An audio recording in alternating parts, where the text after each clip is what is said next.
Dalam nama Bapa dan Putra dan Roh Kudus. Amin. Allah Bapa di surga, kami mengucap syukur dan terima kasih bahwa Engkau dalam kuasa-Mu memberikan yang terbaik bagi kami, Putramu Yesus penyelamat penebus, dan mengingatkan kami bahwa kami Kau angkat menjadi putra kesayangan-Mu. Meski kami dari dunia, tetapi Engkau ingin memberikan anugerah besar itu kepada kami semua. Terima kasih Tuhan, lewat Putramu Yesus kami Kau tebus, Kau selamatkan, dan Kau janjikan surga bersamamu dan para kudus. Terpujilah nama-Mu kini dan sepanjang masa. Amin. Saudaraku yang terkasih, mungkin kita juga sulit menerima kenyataan bahwa di dalam kesulitan, dalam masalah, dalam penderitaan, dalam salib-salib yang kita alami, kita menemukan sesuatu nilai yang berharga di sana. Bagaimana kita melihat sampah menjadi emas. Dan itu bukan sesuatu yang gampang. Membutuhkan mata batin yang menembus kepada yang menutupi kita. Dalam bahasa kita, bagaimana kita menemukan salib itu, di balik salib itu ada kekuatan, ada kekuasaan, ada kedikdayaan, ada sesuatu yang luar biasa dalam diri kita. Semoga kita melihat dalam hari-hari ini ketika Yesus bersama para murid mengalami kontradiksi, konflik ya, dengan orang-orang yang tidak percaya, orang-orang yang mau menghancurkan dia. Ya, maka hari ini kita melihat bahwa justru ketika terjadi konflik, terjadi penolakan terhadap Yesus, menunjukkan siapa Yesus, mengungkapkan realitas Yesus sesungguhnya, kebersatuannya dengan Bapa. Bahwa dia datang bukan karena kehendaknya sendiri, tapi kehendak Bapa yang mengutus dia. Dan dia harus kembali kepada Bapa untuk menyelesaikan tugasnya di dunia ini. Ya, dengan penderitaan, kematian, dan kebangkitannya. Jadi saudaraku yang terkasih dalam Kristus, dalam penderitaan, dalam kesulitan, kita melihat keagungan, ya, kemuliaan Yesus. Dan juga itu pula yang menjadi kita. Siapakah aku ini bukan ketika aku sukses. Bukan ketika aku berhasil. Bukan ketika aku gembira. Tapi justru ketika dalam keadaan yang terpuruk sekalipun, ya kita tetap bersemangat, tetap bergairah, tetap memancarkan senyum, memancarkan cinta kasih di dalam situasi yang demikian itu. Dan itulah yang kita mau lihat dalam diri kita, dalam pribadi Yesus ketika kita mulai mengenal Yesus dengan segala konflik menjelang akhir ya, penderitaan dalam masa ini, kita bisa melihat Yesus yang justru menampilkan sesuatu revelasi, suatu pernyataan, suatu pewahyuan siapa Yesus sesungguhnya itu. Dan siapa Bapa itu sesungguhnya. Dan nanti siapa Roh Kudus itu. Jadi kita bisa melihat di sini kuasa Allah Tritunggal Maha Kudus. Yang dalam kerapuhan, keterbatasan, ya, dalam ketidakberdayaannya, ya, dia harus taat kepada hukum kodrat manusia. Disitulah kita melihat bagaimana inkarnasi Allah itu menjadi manusia. Dan itu dibutuhkan suatu kerendahan hati yang sentral, ya, yang penting di situ. Ya, kerendahan hati. Karena apa? Karena kita berdosa. Ya, katakanlah kita dari dunia ini. Ya, katakan Yesus, kamu dari dunia ini, aku dari atas. Jadi Yesus dilahirkan karena Roh Kudus, kita dilahirkan karena kehendak Bapa Ibu kita. Jadi ada sesuatu yang katakanlah beda.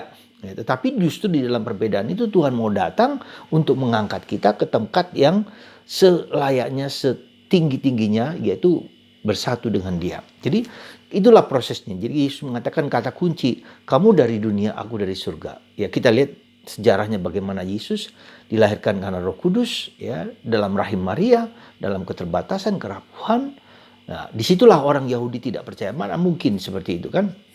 Nah, maka penebusan itu adalah Tuhan memasuk di dalam misteri kelemahan keterbatasan manusia. Ya, ini sesuatu yang harus kita pahami dalam misteri inkarnasi itu. Ya, supaya kita tahu bahwa Tuhan memasuki keberdosaan, kerapuhan, ketidakberdayaan, penderitaan kita, supaya kita mengizinkan Tuhan mengubah diri kita, ya, mengubah keberdosaan kita, mengubah kerapuhan kita, dan kita mengizinkan Dia untuk masuk di dalam kerendahan hati kita. Maka di situ kunci yang paling besar di dalam penghayatan hidup rohani, yang merupakan suatu kata kunci besar adalah kerendahan hati. Nah, sekali lagi di sinilah kita melihat bagaimana Yosef dengan penuh kerendahan hati, dengan penuh diam, dengan sunyi, dia mengizinkan Tuhan untuk bekerja dalam diri dia.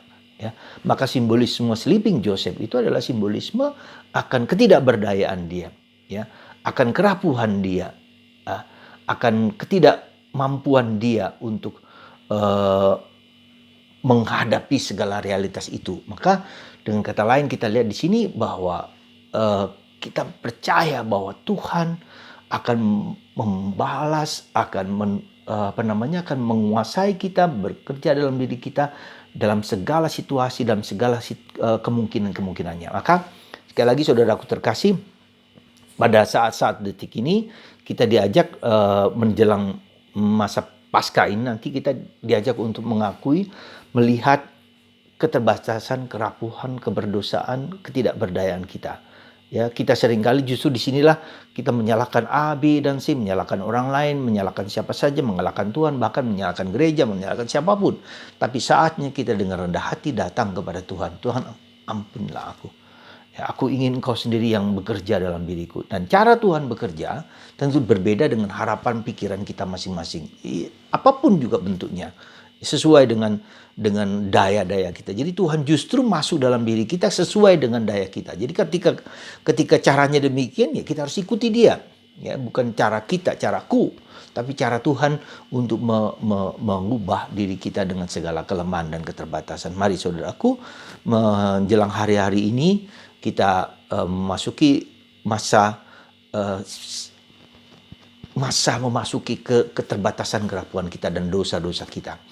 Cara Tuhan mengubah kita, cara Tuhan memperbaiki diri kita. Semoga kita dapat datang kepada Tuhan dan mohon ampun meskipun tidak ada sakramen pengakuan dosa secara langsung, mungkin dengan berbagai cara yang diberikan oleh gereja, supaya kita mohon ampun atas segala dosa-dosa kita selama 40 hari ini. Kita diajak untuk merenungkan semuanya. Sekali lagi, mari saudaraku, kita melihat bahwa penderitaan, kesulitan kita adalah jalan Tuhan untuk mengubah, untuk berkuasa dalam diri kita. Satu hal yang sangat sulit dan penting dalam diri kita adalah kita ingin mengontrol segala sesuatu di tangan kita. Ya. Lepaskan kontrol ini. Jadi kalau tangan kita menggenggam seperti ini, Tuhan tidak sulit memberikan rahmat. Tapi kalau kita melepaskan genggaman ini, lalu mengizinkan Tuhan memberikan apa yang ada dalam tangan kita, entah itu baik, entah itu tidak baik, pasti akan baik. Ya, jadi kalau kita bercara demikian, maka Tuhan memberikan rahmat kepada kita. Karena tangan kita terbuka. Tapi kalau tangan kita menggenggam seperti ini, mangkel, menghantam dengan siapapun juga, maka kita tidak mampu dan tidak bisa. Tuhan memberikan. Ya, mari kita lepaskan genggaman kita, lepaskan kontrol kita. Mari kita tidak mengontrol tapi dikontrol oleh Tuhan. Ya, semoga penyerahan sikap pergulatan ini mengajari kita untuk menjadi lebih rendah hati. Datanglah kepada Tuhan dalam sakramen pengakuan dosa dan Tuhan akan mengampuni dosa kita. Semoga Tuhan memberkati Anda, menguatkan Anda untuk melepaskan kontrol-kontrol kehidupan kita.